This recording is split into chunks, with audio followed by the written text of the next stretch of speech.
يا أيها الذين آمنوا لا تخونوا الله والرسول وتخونوا أماناتكم وأنتم تعلمون واعلموا أنما أموالكم وأولادكم فتنة وأن الله عنده أجر عظيم يا أيها الذين آمنوا إن تتقوا الله يجعل لكم فرقانا ويكفر عنكم سيئاتكم ويغفر لكم والله ذو الفضل العظيم وإذ يمكر بك الذين كفروا ليثبتوك أو يقتلوك أو يخرجوك ويمكرون ويمكر الله والله خير الماكرين. ஈமான் கொண்டவர்களே, நீங்கள் அல்லாஹுவுக்கும் அவனுடைய தூதருக்கும் மோசம் செய்யாதீர்கள். நீங்கள் அறிந்து கொண்டே உங்களிடம் உள்ள அமானித பொருட்களிலும் மோசம் செய்யாதீர்கள். நிச்சயமாக உங்கள் செல்வமும் உங்கள் குழந்தைகளும் உங்களுக்கு சோதனையாக இருக்கின்றன. நிச்சயமாக அல்லாஹுவிடத்தில் தான் மிகவும் உயர்ந்த நற்கூலி உண்டு என்பதை நீங்கள் நன்கு அறிந்து கொள்ளுங்கள். ஈமான் கொண்டவர்களே, நீங்கள் அல்லாஹுவுக்கு அஞ்சி நடந்து கொள்வீர்களானால் அவன் உங்களுக்கு நன்மை தீமையை பிரித்து அறிந்து நடக்கக்கூடிய பண்பாட்டை அளிப்பான். இன்னும் உங்களை விட்டும் உங்கள் பாவங்களை போக்கி உங்களை மன்னிப்பான். ஏனெனில் அல்லாஹ் மகத்தான அருட்கொடையுடையவன். நபியே, உம்மை சிறைப்படுத்தவோ அல்லது உம்மை கொலை செய்யவோ அல்லது உம்மை ஊரை விட்டு வெளியேற்றிவிடவோ நிராகரிப்போர் சூழ்ச்சி செய்து கொண்டிருந்தனர். அல்லாஹுவும் அவர்களுக்கு எதிராக சூழ்ச்சி செய்து கொண்டிருந்தான். சூழ்ச்சி செய்வோரிலெல்லாம் அல்லாஹ் மிகவும் மேன்மையுடையவன். وَإِذَا تُتْلَى عَلَيْهِمْ آيَاتُنَا قَالُوا قَدْ سَمِعْنَا لَوْ نَشَاءُ لَقُلْنَا مِثْلَ هَذَا إِنْ هَذَا إِلَّا أَسَاطِيرُ الْأَوَّلِينَ وَإِذْ قَالُوا اللَّهُمَّ إِنْ كَانَ هَذَا هُوَ الْحَقَّ مِنْ عِنْدِكَ فَأَمْطِرْ عَلَيْنَا حِجَارَةً مِنَ السَّمَاءِ أَوْ ائْتِنَا بِعَذَابٍ أَلِيمٍ وَمَا كَانَ اللَّهُ لِيُعَذِّبَهُمْ وَأَنْتَ فِيهِمْ وَمَا كَانَ اللَّهُ مُعَذِّبَهُمْ وَهُمْ يَسْتَغْفِرُونَ وَمَا لَهُمْ أَلَّا يُعَذِّبَهُمُ اللَّهُ وَهُمْ يَصُدُّونَ عَنِ الْمَسْجِدِ الْحَرَامِ وَمَا كَانُوا أَوْلِيَاءَهُ إِنْ أَوْلِيَاؤُهُ إِلَّا الْمُتَّقُونَ وَلَكِنَّ أَكْثَرَهُمْ لَا يَعْلَمُونَ وَمَا كَانَ صَلَاتُهُمْ عِندَ الْبَيْتِ إِلَّا مُكَاءً وَتَصْدِيَةً فَذُوقُوا الْعَذَابَ بِمَا كُنتُمْ تَكْفُرُونَ. அவர்கள் மீது நம் வசனங்கள் ஓதி காண்பிக்கப்பட்டால் அவர்கள், நாம் நிச்சயமாக இவற்றை முன்னரே கேட்டிருக்கிறோம், நாங்கள் நாடினால் இதைப்போல் சொல்லிவிடுவோம், இது முன்னோர்களின் கட்டுக்கதைகளை அன்று வேறில்லை என்று சொல்கிறார்கள். இன்னும் நிராகரிப்போர், அல்லாஹும்ம, இது உன்னிடம் இருந்து வந்தது உண்மையானால் எங்கள் மீது வானத்திலிருந்து கல்மாரி பெய்யச் செய், அல்லது எங்களுக்கு ஒரு நோயினமிக்க வேதனையை அனுப்பு என்று அவர்கள் கூறினார்களே, அதையும் நபியே நீர் நினைவு கூறும். ஆனால் நீர் அல்லாஹ்விடையே இருக்கும் வரையிலும் அல்லாஹ் அவர்களை வேதனை செய்ய மாட்டான். மேலும் அவர்கள் பாவ மன்னிப்பை கேட்டுக் கொண்டிருக்கும் போதும் அல்லாஹ் அவர்களை வேதனை செய்பவனாக இல்லை. இக்காரணங்கள் இல்லாது அல்லாஹ் அவர்களை வேதனை செய்யாமல் இருக்க வேறு காரணம் என்ன இருக்கிறது? அவர்கள் கஅபாவின் காரியஸ்தர்களாக இல்லாத நிலையில் அந்த சங்கையான பள்ளிக்கு மக்கள் செல்வதை தடுக்கின்றார்கள். அதன் காரியஸ்தர்கள் பயபக்தி உடையவர்களை அன்றி வேறெவரும் இருக்க முடியாது. எனினும் அவர்களில் பெரும்பாலோர் இதனை அறிய மாட்டார்கள். அப்பள்ளியில் அவர்களுடைய தொழுகையெல்லாம் சீட்டி அடிப்பதும் கைகட்டுவதுமே தவிர வேறில்லை. ஆகவே மறுமையில் அவர்களுக்கு கூறப்படும், நீங்கள் நிராகரித்ததன் காரணமாக இப்போது வேதனையை சுவையுங்கள் என்று. إن الذين كفروا ينفقون أموالهم ليصدوا عن سبيل الله فسينفقونها ثم تكون عليهم حسرة ثم يغلبون والذين كفروا إلى جهنم يحشرون ليميز الله الخبيث من الطيب ويجعل الخبيث بعضه على بعض فيركمه جميعا فيجعله في جهنم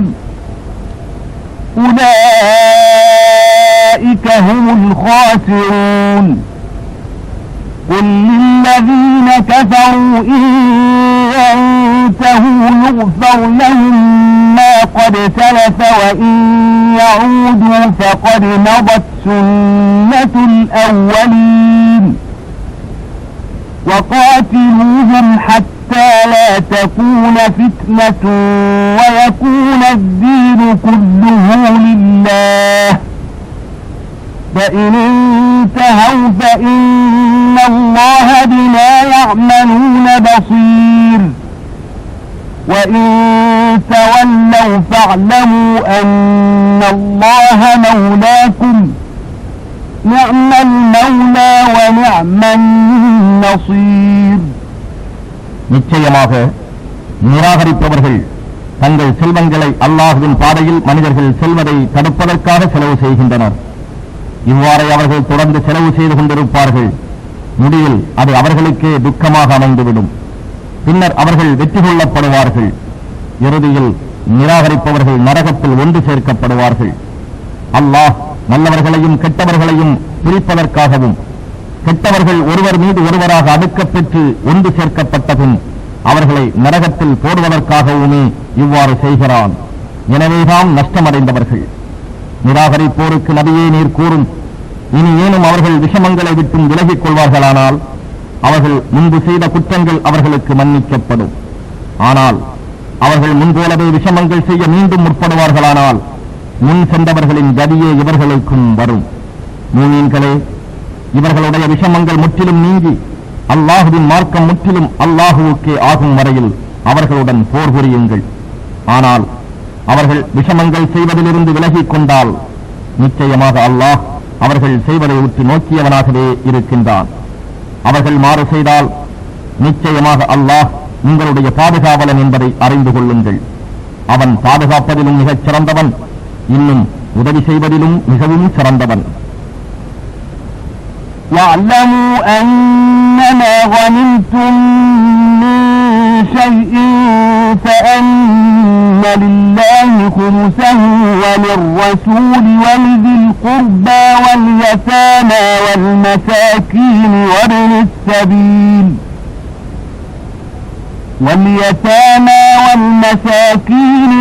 السبيل إن كنتم آمنتم بالله وما أنزلنا على عبدنا يوم الفرقان يوم التقى الجمعان والله على كل شيء قدير إذ أنتم بالعدوة الدنيا وهم بالعدوة القصوى والركب أسفل منكم ولو تواعدتم لاختلفتم في الميعاد ولكن ليقضي الله أمرا كان مفعولا ليهلك من هلك عن بينة ويحيى من حي عن بينة وإن الله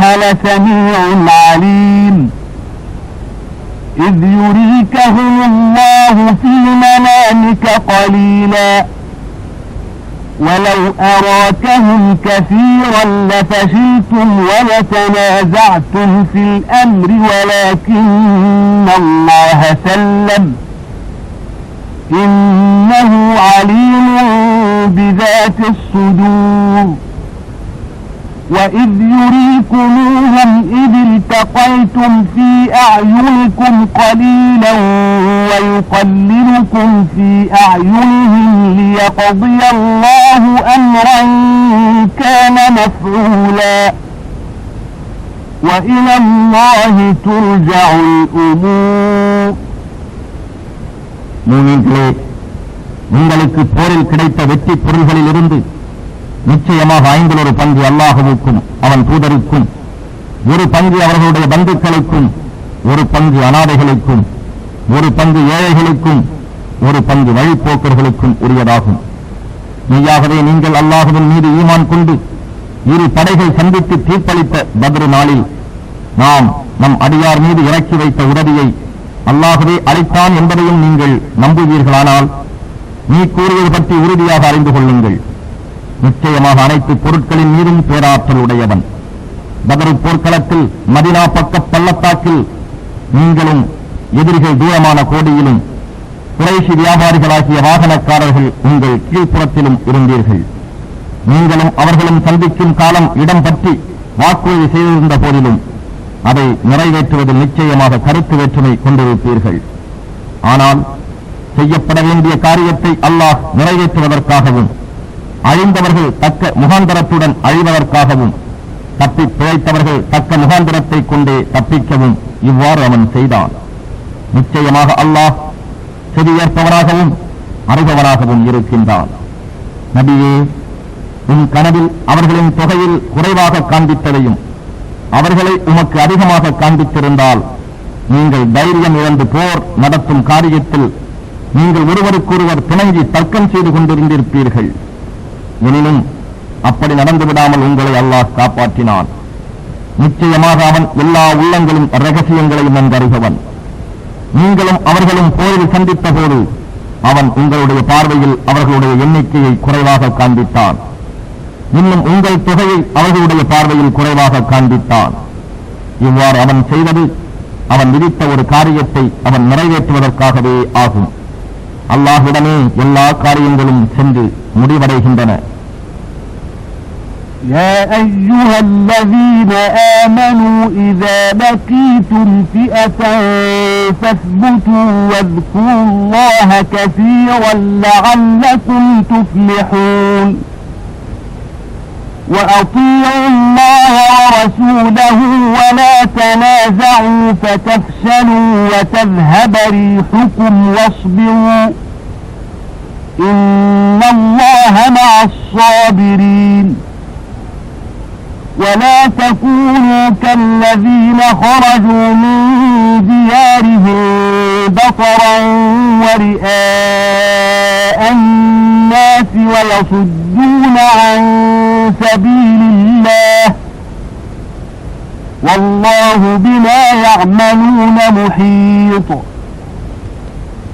وإذ زين لهم الشيطان أعمالهم وقال لا غالب لكم اليوم من الناس وإني جار لكم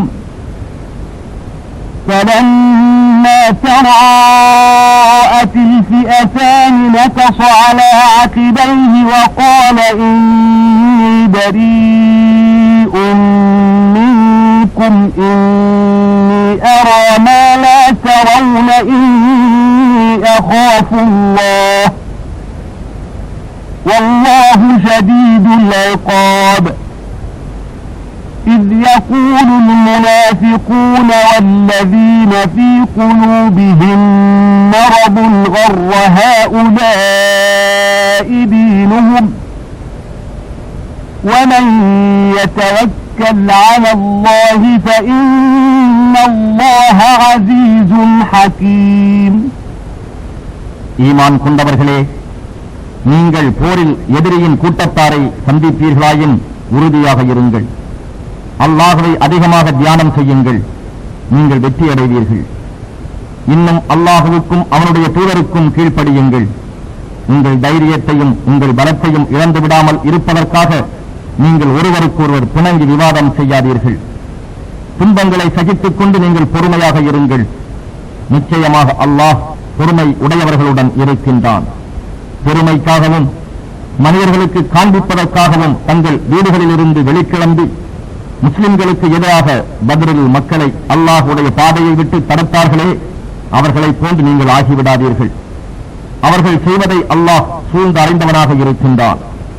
ஷைத்தான் அவர்களுடைய பாவச் செயல்களை அவர்களுக்கு அழகாக காண்பித்து, இன்று உங்களை மனிதர்களில் எவரும் வெற்றி கொள்ள முடியாது, மெய்யாக நான் உங்களுக்கு துணையாக இருக்கின்றேன் என்று கூறினான்.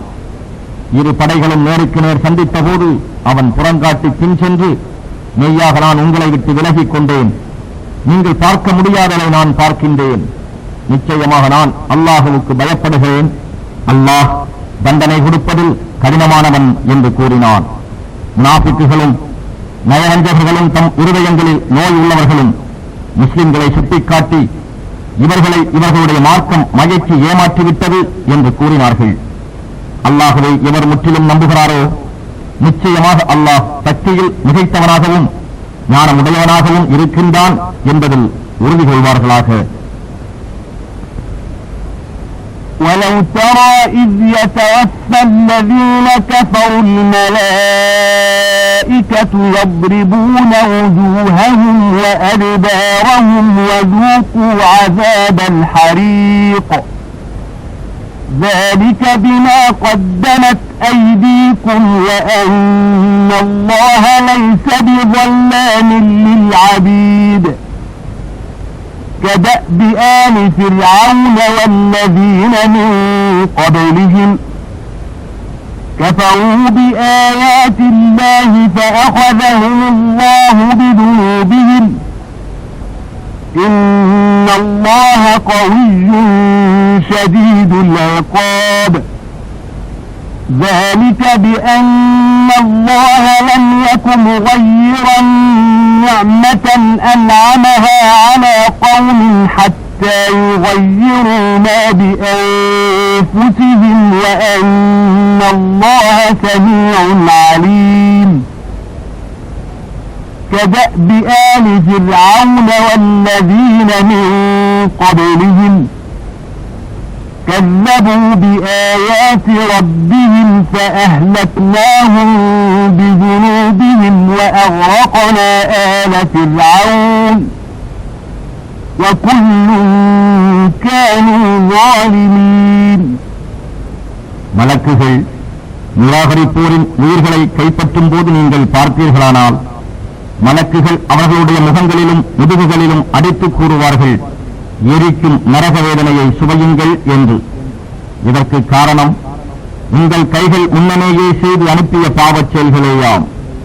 ஏனெனில் நிச்சயமாக அல்லாஹ் தன் அடியார்களுக்கு ஒரு சிறிதும் அநியாயம் செய்ய மாட்டான்.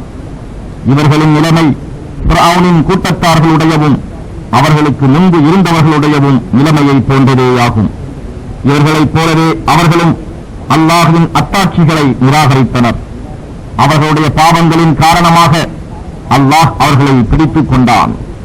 நிச்சயமாக அல்லாஹ் பேராற்றலுடையோன், தண்டிப்பதில் கடுமையானவன். ஏனெனில் எந்த ஒரு சமுதாயமும் தன் உள்ளத்தில் உள்ள போக்குகளை மாற்றிக்கொள்ளாத வரையில் அல்லாஹ் அவர்களுக்கு வழங்கிய அருட்கொடைகளை மாற்றிவிடுவதில்லை. நிச்சயமாக அல்லாஹ் எல்லாவற்றையும் செவியுறுபவனாகவும் யாவற்றையும் நன்கு அறிபவனாகவும் இருக்கின்றான்.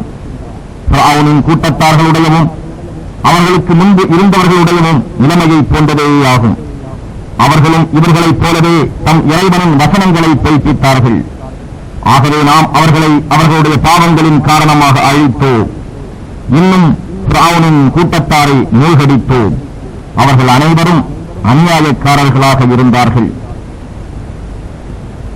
إن شر الدواب عند الله الذين كفروا فهم لا يؤمنون الذين عاهدت منهم ثم ينقضون عهدهم في كل مرة وهم لا يتقون فإما تثقفنهم في الحرب فشرد بهم من خلفهم لعلهم يذكرون وإما تخافن من قوم خيانة فانبذ إليهم على سواء إن الله لا يحب الخائنين ولا يحسبن الذين كفروا سبقوا إنهم لا يعجزون وأعدوا لهم ما استطعتم من قوة ومن رباط الخيل ترهبون به عدو الله وعدوكم وآخرين من دونهم لا تعلمونهم الله يعلمهم وما تنفقوا من شيء في سبيل الله يوفى إليكم وأنتم لا تظلمون. நிச்சயமாக அல்லாஹ்விடத்தில் மிருகங்களிலெல்லாம் மிகவும் கெட்டவை நிராகரிப்பவர்கள்தாம். அவர்கள் நம்பிக்கை கொள்ளவே மாட்டார்கள். நபியே, இவர்களில் நீர் எவருடன் உடன்படிக்கை செய்து கொண்டாலும் ஒவ்வொரு தடவையும் அவர்கள் தம் உடன்படிக்கையை முறித்தே வருகின்றனர். அவர்கள் அல்லாஹுவுக்கு அஞ்சுவதே இல்லை. எனவே போரில் நீர் அவர்கள் மீது வாய்ப்பை பெற்றுவிட்டால் அவர்களுக்கு பின்னால் உள்ளவர்களும் பயந்தோடும்படி சிதறடித்து விடுவீராக. இதனால் அவர்கள் நல்லறிவு பெறட்டும். உம்முடன் உடன்படிக்கை செய்திருக்கும் எந்த கூட்டத்தாரும் மோசம் செய்வார்கள் என நீர் பயந்தால் அதற்கு சமமாகவே அவ்வுடன்படிக்கையை அவர்களிடம் எறிந்துவிடும். நிச்சயமாக அல்லாஹ் மோசம் செய்பவர்களை நேசிப்பதில்லை. நிராகரிப்பவர்கள் தாங்கள் தண்டனையிலிருந்து தப்பித்துக் கொண்டதாக எண்ண வேண்டாம். நிச்சயமாக அவர்கள் இரையச்சமுடையோரை தோற்கடிக்கவே முடியாது. அவர்களை நிராகரிப்பவர்களை எதிர்ப்பதற்காக உங்களால் இயன்ற அளவு பலத்தையும் திறமையான போர் குதிரைகளையும் ஆயத்தப்படுத்திக் கொள்ளுங்கள். இதனால் நீங்கள் அல்லாஹ்வின் எதிரியையும் உங்களுடைய எதிரியையும் அச்சமடைய செய்யலாம். அவர்கள் அல்லாத வேறு சிலரையும் நீங்கள் அச்சமடைய செய்யலாம். அவர்களை நீங்கள் அறிய மாட்டீர்கள். அல்லாஹ் அவர்களை அறிவான். அல்லாஹ் உடைய வழியில் நீங்கள் எதை செலவு செய்தாலும் அதற்கான கூலி உங்களுக்கு பூரணமாகவே வழங்கப்படும். அதில் உங்களுக்கு ஒரு சிறிதும் அநீதம் செய்யப்பட மாட்டாது. وَإِن جَنَحُوا لِلسَّلْمِ فَاجْنَحْ لَهَا وَتَوَكَّلْ عَلَى اللَّهِ إِنَّهُ هُوَ السَّمِيعُ الْعَلِيمُ وَإِن يُرِيدُوا أَن يَخْدَعُوكَ فَإِنَّ حَسْبَكَ اللَّهُ هُوَ الَّذِي أَيَّدَكَ بِنَصْرِهِ وَبِالْمُؤْمِنِينَ وَأَلَّفَ بَيْنَ قُلُوبِهِمْ لَوْ أَنفَقْتَ مَا فِي الْأَرْضِ جَمِيعًا مَا أَلَّفْتَ بَيْنَ قُلُوبِهِمْ وَلَكِنَّ اللَّهَ أَلَّفَ بَيْنَهُمْ إِنَّهُ عَزِيزٌ حَكِيمٌ يَا أَيُّهَا النَّبِيُّ حَسْبُكَ اللَّهُ وَمَنِ اتَّبَعَكَ مِنَ الْمُؤْمِنِينَ يَا أَيُّهَا النَّبِيُّ حَرِّضِ الْمُؤْمِنِينَ عَلَى الْقِتَالِ إِن يَكُن مِّنكُمْ 20 صَابِرُونَ يَغْلِبُوا 200 وَإِن يَكُن مِّنكُم 100 يَغْلِبُوا 1000 مِّنَ الَّذِينَ كَفَرُوا بِأَنَّهُمْ قَوْمٌ لَّا يَفْقَهُونَ الْآنَ خَفَّفَ اللَّهُ عَنكُمْ وَعَلِمَ أَنَّ فِيكُمْ ضَعْفًا فَإِن يَكُن مِّنكُم 100 صَابِرَةٌ يَغْلِبُوا 200 وَإِن يَكُن مِّنكُمْ 1000 يَغْلِبُوا ألفين بإذن الله والله مع الصابرين. அவர்கள் சமாதானத்தின் பக்கம் சாய்ந்து இணங்கி வந்தால் நீங்களும் அதன் பக்கம் சாய்வீர்களாக. அல்லாஹுவின் மீதே உறுதி நம்பிக்கை வையுங்கள். நிச்சயமாக அவன் எல்லாவற்றையும் செவியுறுவனாகவும் நன்கு அறிபவனாகவும் இருக்கின்றான். ஆனால் அவர்கள் உம்மை ஏமாற்ற எண்ணினால் நிச்சயமாக அல்லாஹ் உமக்கு போதுமானவன். அவன்தான் உம்மை தன் உதவியை கொண்டும் மூமீன்களை கொண்டும் பலப்படுத்தினான். மேலும் மூமீன்களாகிய அவர்கள் உள்ளங்களுக்கு இடையில் அன்பின் பிணத்தை உண்டாக்கினான். பூமியில் உள்ள செல்வங்கள் அனைத்தையும் நீர் செலவு செய்த போதிலும் அவர்கள் உள்ளங்களுக்கு இடையே அத்தகைய அன்பின் பிணைப்பை உண்டாக்கி இருக்க முடியாது. ஆனால் நிச்சயமாக அல்லாஹ் அவர்களிடையே அப்பிணைப்பை ஏற்படுத்தியுள்ளான். மெய்யாகவே அவன் மிக்க வல்லமை உடையவனாகவும் ஞானம் உள்ளவனாகவும் இருக்கின்றான். நபியே, உமக்கும் மூமீன்களில் உம்மை பின்பற்றுவோருக்கும் அல்லாஹ்வே போதுமானவன். நபியே, நீர் மூமீன்களை போருக்கு தயாராகவே இருக்கச் செய்யும். உங்களில் பொறுமையுடையவர்கள் 20 பேர் இருந்தால் 200 பேர்களை வெற்றி கொள்வார்கள். இன்னும் உங்களில் 100 பேர் இருந்தால் அவர்கள் 1000 பேரை வெற்றி கொள்வார்கள். ஏனெனில் மூமீன்களை எதிர்ப்போர் நிச்சயமாக அறிவில்லாத மக்களாக இருப்பதுதான் காரணம். நிச்சயமாக உங்களில் பலவீனம் இருக்கின்றது என்பதை அறிந்து தற்சமயம் அல்லாஹ் அதனை உங்களுக்கு இலகுவாக்கிவிட்டார். எனவே உங்களில் பொறுமையும் சகிப்புத் தன்மையும் உடைய 100 பேர் இருந்தால் அவர்கள் 200 பேர் மீது வெற்றி கொள்வார்கள். உங்களில் இத்தகையோர் 1000 பேர் இருந்தால் அல்லாஹ்வின் உத்தரவு கொண்டு அவர்கள் 2000 பேர் மீது வெற்றி கொள்வார்கள்.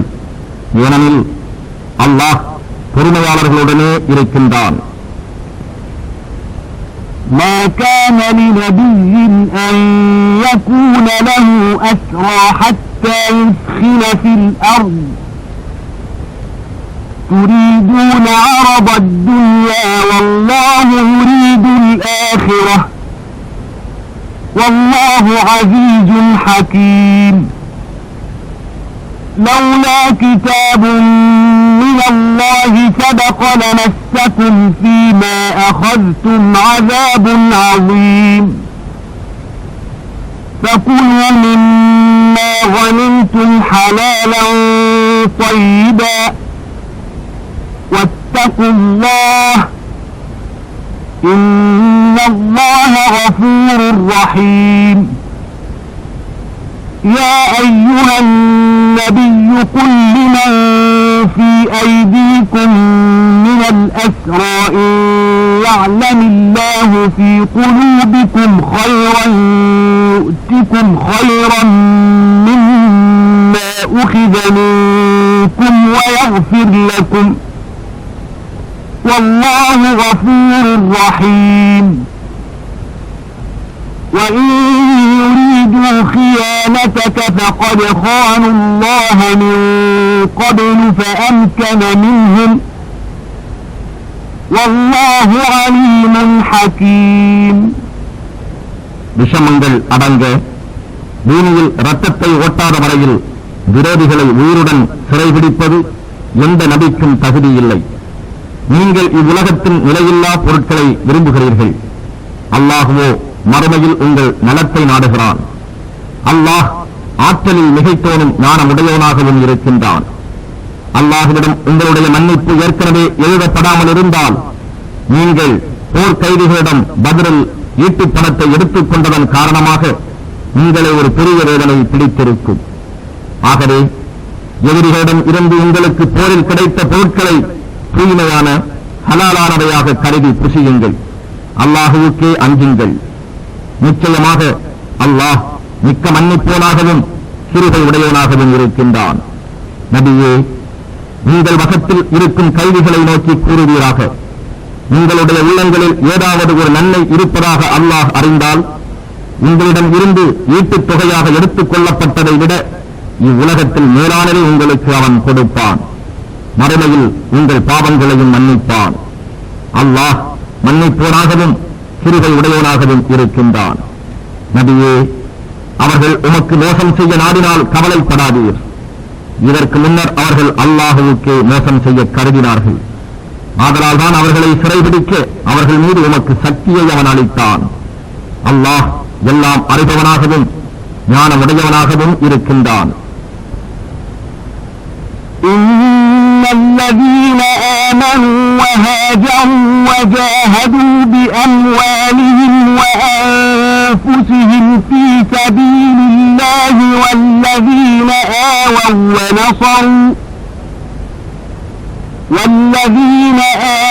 ونصروا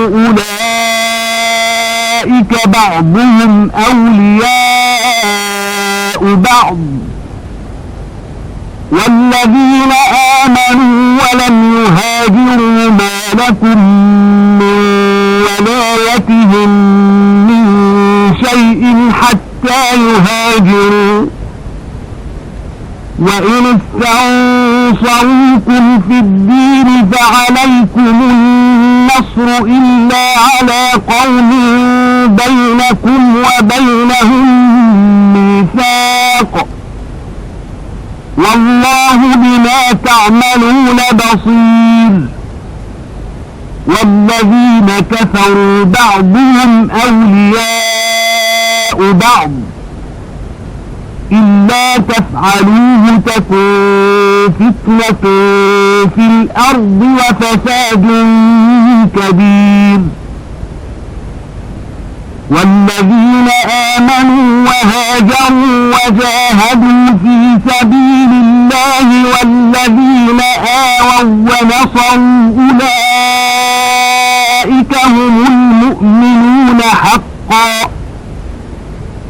لهم مغفرة ورزق كريم. والذين آمنوا من بعد وهاجروا وجاهدوا معكم فأولئك منكم وأولو الأرحام بعضهم أولى ببعض في كتاب الله إن الله بكل شيء عليم. நிச்சயமாக எவர் ஈமான் கொண்டு தன் ஊரை விட்டு வெளியேறி தன் செல்வங்களையும் உயிர்களையும் அல்லாஹ்வின் பாதையில் தியாகம் செய்தார்களோ அவர்களும், எவர் இத்தகையோருக்கு புகலிடம் கொடுத்து உதவியும் செய்தார்களோ அவர்களும் ஒருவருக்கொருவர் உற்ற நண்பர்கள் ஆவார்கள். எவர் ஈமான் கொண்டு இன்னும் தம் ஊரை விட்டு வெளியேறவில்லையோ அவர்கள் நாடு துறக்கும் வரையில் நீங்கள் அவர்களுடைய எவ்விஷயத்திலும் பொறுப்பாளி அல்ல. எனினும் அவர்கள் மார்க்க விஷயத்தில் உங்களிடம் உதவி தேடினால் உதவி புரிவது உங்கள் மீது கடமையாகும். ஆனால் உங்களிடம் உடன்படிக்கை செய்து கொண்டிருக்கும் ஒரு சமூகத்துக்கு விரோதமாக அவர்களுக்கு உதவி செய்வது கூடாது. அல்லாஹ் நீங்கள் செய்வவற்றை நன்கு கவனித்துக் கொண்டே இருக்கின்றான். நிராகரிப்பவர்களில் சிலருக்கு சிலர் பாதுகாவலர்களாக இருக்கின்றனர். நீங்கள் இதை செய்யாவிட்டால், அதாவது ஒருவருக்கொருவர் பாதுகாவலராக இருக்காவிட்டால் பூமியில் குழப்பமும் பெரும் கலகமும் இருக்கும். எவர்கள் ஈமான் கொண்டு தன் ஊரை துறந்து அல்லாஹுவின் பாதையில் போர் புரிகின்றாரோ அத்தகையவரும், எவர் அத்தகையவர்களுக்கு புகலிடம் கொடுத்து உதவி செய்கின்றார்களோ அவர்களும் தான் உண்மையான மோமின்கள் ஆவார்கள். அவர்களுக்கு மன்னிப்பு உண்டு, கண்ணியமான உணவும் உண்டு. இதன் பின்னரும் எவர்கள் ஈமான் கொண்டு தன் ஊரை துறந்து உங்களுடன் சேர்ந்து மார்க்கத்திற்காக போர் புரிகின்றார்களோ அவர்களும் உங்களைச் சேர்ந்தவர்களே. இன்னும் அல்லாஹுவின் வேத விதிப்படி உங்கள் உறவினர்களே, ஒருவர் மற்றொருவருக்கு மிக நெருக்கமுடையவர்களும் ஆவார்கள். நிச்சயமாக அல்லாஹ் எல்லா பொருட்களையும் நன்கு அறிந்தவனாக இருக்கின்றான்.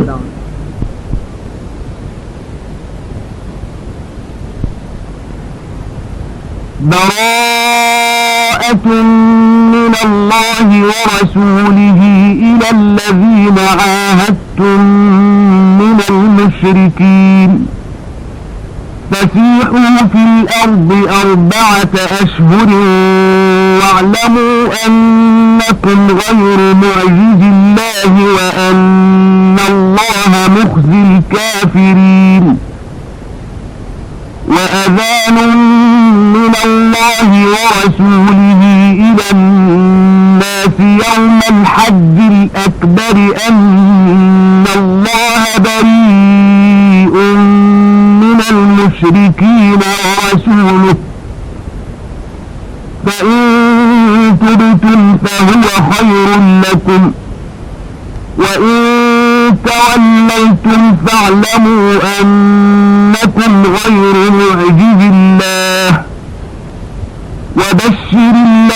الذين كفروا بعذاب أليم إلا الذين عاهدتم من المشركين ثم لم ينقصوكم شيئا ولم يظاهروا عليكم أحدا فأتموا إليهم عهدهم إلى مدتهم إن الله يحب المتقين فإذا انسلخ الأشهر الحرم فاقتلوا المشركين حيث وجدتموهم وخذوهم واحصروهم واقعدوا لهم كل مرصد فإن تابوا وأقاموا الصلاة وآتوا الزكاة فخلوا سبيلهم إن الله غفور رحيم. மூமின்களே, முஷ்ரிக்குகளில் இணை வைத்து வணங்குபவர்களில் எவர்களுடன் நீங்கள் உடன்படிக்கை செய்துள்ளீர்களோ அவர்களிடம் இருந்து அல்லாஹுவும் அவனுடைய தூதரும் விலகிக் கொண்டனர். எனவே முஷ்ரிக்குகளை நோக்கி, நீங்கள் 4 மாதங்கள் வரையில் இப்பூமியில் சுற்றித் திரியுங்கள். நிச்சயமாக நீங்கள் அல்லாஹுவை தோற்கடிக்க முடியாதவர்கள் என்பதையும், நிச்சயமாக அல்லாஹ் காபிர்களை இழிவுபடுத்துவான் என்பதையும் நீங்கள் உறுதியாக அறிந்து கொள்ளுங்கள். அல்லாஹுவும் அவனுடைய தூதரும் முஷ்ரிக்குகளுடன் செய்திருந்த உடன்படிக்கையை விட்டும் நிச்சயமாக விலகிக் கொண்டார்கள் என்பதை ஹஜ்ஜுல் அக்பர், மாபெரும் ஹஜ்ஜுடைய நாளில் மனிதர்களுக்கு அல்லாஹுவும் அவனுடைய தூதரும் வெளிப்படையாக அறிவிக்கின்றனர். எனவே நீங்கள் இணை வைப்பதிலிருந்து மனம் திரும்பி விலகிக் கொண்டால் அது உங்களுக்கே நலமாகும். புறக்கணித்து விட்டால் நிச்சயமாக நீங்கள் அல்லாஹ்வை தோற்கடிக்க முடியாதவர்கள் என்பதை உறுதியாக அறிந்து கொள்ளுங்கள். நபியே, நிராகரிப்போருக்கு நோயினை தரும் வேதனை இருக்கிறது என்று நீர் நன்மாராயம் கூறுவீராக. ஆனால் நீங்கள் உடன்படிக்கை செய்து கொண்ட இந்த முஷ்ரிக்குகளில் எவர்கள் உடன்படிக்கையில் உங்களுக்கு எதையும் குறைத்து விடாமலும் உங்களுக்கு விரோதமாக எவருக்கும் உதவி செய்யாமலும் இருக்கின்றார்களோ அவர்களுக்கு அவர்களின் உடன்படிக்கையை அதன் காலக்கெடு வரையில் பூரணமாக நிறைவேற்றுங்கள். நிச்சயமாக அல்லாஹ் பயபக்தி உடையவரை நேசிக்கின்றான். போர் விலக்கப்பட்ட துல்காய்தா, துல்ஹஜ், முஹர்ரம், ரஜப் ஆகிய 4 சந்தைமிக்க மாதங்களும் கழிந்துவிட்டால் முஷ்ரிக்குகளை கண்ட இடங்களில் வெட்டுங்கள், அவர்களை பிடியுங்கள், அவர்களை முற்றுகையிடுங்கள், ஒவ்வொரு பதுங்குமிடத்திலும் அவர்களை குறிவைத்து உட்கார்ந்திருங்கள். ஆனால் அவர்கள் மனம் திரும்பி தம் பாவங்களிலிருந்து தௌபா செய்து மீண்டு தொழுகையையும் கடைபிடித்து ஏழை வரியாக ஜகாத்தின் முறைப்படி கொடுத்து வருவார்களானால் அவர்களை அவர்கள் வழியில் விட்டுவிடுங்கள். நிச்சயமாக அல்லாஹ் மிக்க மன்னிப்போனாகவும் கிருபை உடையவனாகவும் இருக்கின்றான். وَإِنْ أَحَدٌ مِّنَ الْمُشْرِكِينَ اسْتَجَارَكَ فَأَجِرْهُ حَتَّى يَسْمَعَ كَلَامَ اللَّهِ ثُمَّ أَبْلِغْهُ مَأْمَنَهُ ذَلِكَ بِأَنَّهُمْ قَوْمٌ لَّا يَعْلَمُونَ كيف يكون للمشركين عهد عند الله وعند رسوله إلا الذين عاهدتم عند المسجد الحرام فما استقاموا لكم فاستقيموا لهم إن الله يحب المتقين كيف وإن يظهروا عليكم لا يرقبوا فيكم إلا ولا ذمة يرضونكم بأفواههم وتأبى قلوبهم وأكثرهم فاسقون اشتروا بآيات الله ثمنا قليلا فصدوا عن سبيله إنهم ساء ما كانوا يعملون لا يرقبون في مؤمن إلا ولا ذمة وأولئك هم المعتدون فإن تابوا وأقاموا الصلاة وآتوا الزكاة فإخوانكم في الدين ونفصل الآيات لقوم يعلمون وإن نكثوا أيمانهم من بعد عهدهم وطعنوا في دينكم فقاتلوا أئمة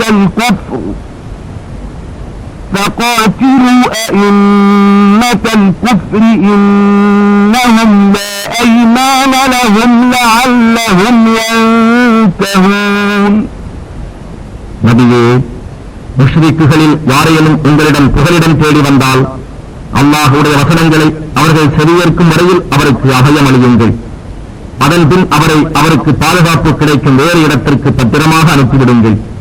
ஏனென்றால் அவர்கள் நிச்சயமாக அறியாத சமூகத்தினராக இருக்கிறார்கள்.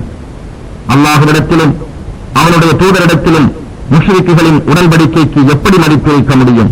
ஆனால் நீங்கள் மஸ்ஜிதுல் ஹராம் காபத்துல்லாஹ் முன் எவர்களுடன் உடன்படிக்கை செய்து கொண்டீர்களோ அவர்கள் தம் உடன்படிக்கைப்படி உங்களுடன் நேர்மையாக நடந்து கொள்ளும் வரை நீங்களும் அவர்களுடன் நேர்மையாக நடந்து கொள்ளுங்கள். நிச்சயமாக அல்லாஹ் பயபக்தி உடையோரை நேசிக்கின்றான். எனினும் அவர்களுடன் எப்படி உடன்படிக்கை இருக்க முடியும்? உங்கள் மேல் அவர்கள் வெற்றி கொண்டால் உங்களிடையே உள்ள உறவின் முறையையும் உங்களிடையே இருக்கும் உடன்படிக்கையையும் அவர்கள் பொருட்படுத்துவதே இல்லை. அவர்கள் தம் வாய்மொழிகளைக் கொண்டு தான் உங்களை திருப்திப்படுத்துகிறார்கள். ஆனால் அவர்களுடைய இதயங்களோ உங்களை விட்டு விலகிவிடுகின்றன. அவர்களில் பெரும்பாலோர் காவிகளாக இருக்கின்றனர். அவர்கள் அல்லாஹ்வின் வசனங்களை சொற்ப விலைக்கு விற்கின்றனர். இன்னும் அவருடைய பாதையிலிருந்து மக்களை தடுக்கிறார்கள். நிச்சயமாக அவர்கள் செய்து கொண்டிருந்த காரியங்கள் மிகவும் கெட்டவை. அவர்கள் எந்த மூமினின் விஷயத்திலும் அவர்கள் உறவினர் என்பதையும் அவருடன் செய்திருக்கும் உடன்படிக்கையை பற்றியும் அவர்கள் பேணி நடந்து கொள்ள மாட்டார்கள். மேலும் நிச்சயமாக இவர்களே வரம்பு மீறியவர்கள் ஆவார்கள். ஆயினும் அவர்கள் தௌபா செய்து மனம் திரும்பி தம் தவறுகளில் இருந்து விலகி தொழுகையை கடைபிடித்து ஜகாத்தையும் முறையாக கொடுத்து வருவார்களானால் அவர்கள் உங்களுக்கு மார்க்க சகோதரர்களே. இவ்வாறு நாம் அறிவுள்ள சமூகத்தினருக்கு நம் வசனங்களை விளக்குகிறோம். அவர்களுடைய உடன்படிக்கைக்கு பின் தம் சத்தியங்களை அவர்கள் முறைத்துக் கொண்டு உங்களுடைய மார்க்கத்தை பற்றியும் இழித்து குறை சொல்லிக் கொண்டிருப்பார்களானால் நிராகரிப்பவர்களின் தலைவர்களுடன் போர் புரியுங்கள். ஏனெனில் அவர்களுடைய சத்தியங்கள் நிலைத்திருக்கவில்லை. இத்தகைய விஷம செயல்களிலிருந்து அவர்கள் விலகிக் கொள்ளலாம்.